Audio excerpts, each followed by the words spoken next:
अण्णा भाऊ साठे की पहचान पूरे देश में एक लोक शाहीर के तौर पर है। खास तौर पर दलित, वंचित, शोषितों के बीच उनकी छवि एक लोकप्रिय जन कवि की है।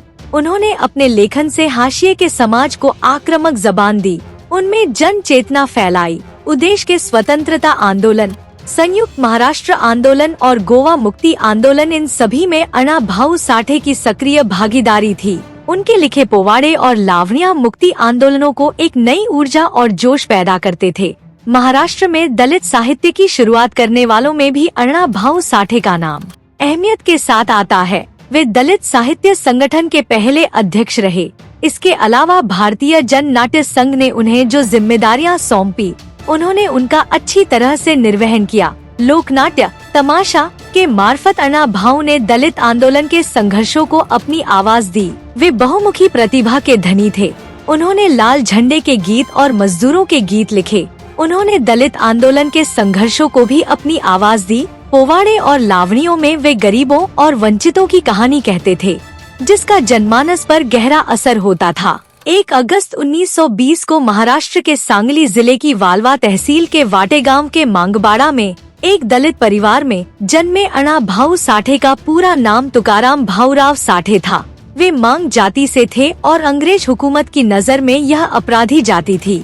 औपनिवेशिक सरकार ने पूरी मांग जाति को क्रिमिनल ट्राइब एक्ट 1871 फीट के अंतर्गत अपराधी घोषित किया हुआ था।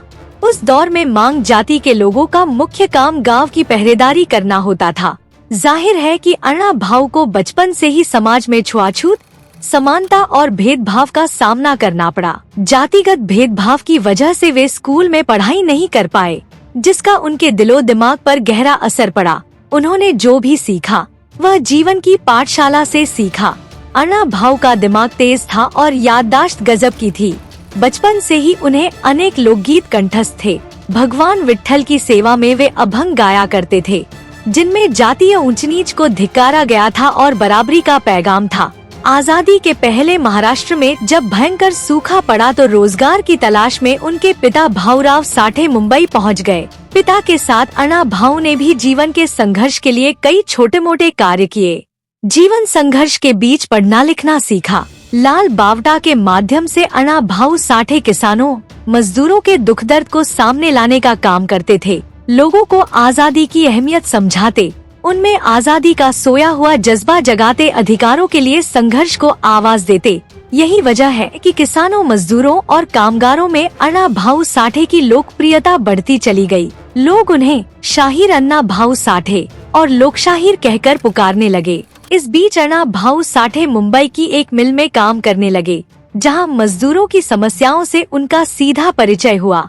वे कम्युनिस्ट पार्टी के संपर्क में आए और उसके सक्रिय सदस्य बन गए। बाद में पार्टी के आनुषंगिक संगठन इप्टा के भी सरगर्म मेंबर बन गए। वामपंथी विचारों और जीवन शैली से उनकी सोच में बहुत बड़ा बदलाव आया। वैज्ञानिक दृष्टिकोण और समतावादी विचारों से उनकी एक नई शख्सियत बनी। इप्टा में खास तौर से फिल्म अभिनेता बलराज साहनी के संपर्क में आकर अण्णा भाऊ साठे की राष्ट्रीय अंतर्राष्ट्रीय विषयों पर एक अच्छी समझबनी, जिसका इस्तेमाल आगे चलकर उन्होंने अपने लोकनाट्य, तमाशा और पोवाड़ा में किया।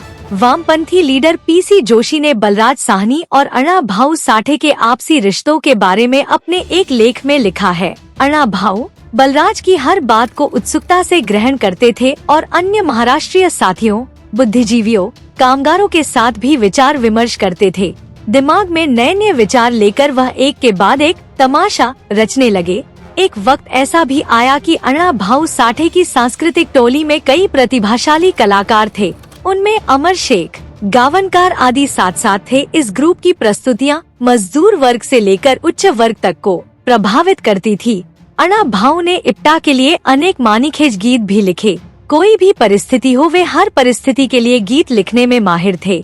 लोकगीतों के माध्यम से उन्होंने समतावादी विचारों का प्रचार प्रसार किया। मराठी जबान में एक लंबे अरसे से पोवाड़ा प्रचलित रहा है, जो एक तरह से लंबी कविता या शौर्य गीत होता है। पहले इनके विषय ऐतिहासिक या धार्मिक होते थे।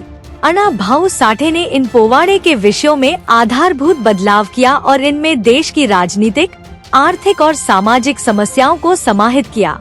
साल 1945 में अण्णा भाऊ साठे साप्ताहिक अखबार लोकयुद्ध से जुड़ गए। यह अखबार साम्यवादी विचारधारा को समर्पित था। अखबार से जुड़कर उन्होंने आम आदमी की समस्याओं और सवालों को प्रमुखता से उठाया। साल 1959 में आया उपन्यास फकीरा अण्णा भाऊ साठे की प्रमुख किताब है। यह किताब साल 1910 में अंग्रेजों के खिलाफ बगावत करने वाले मांग जाति के क्रांतिवीर फकीरा के संघर्ष पर आधारित है।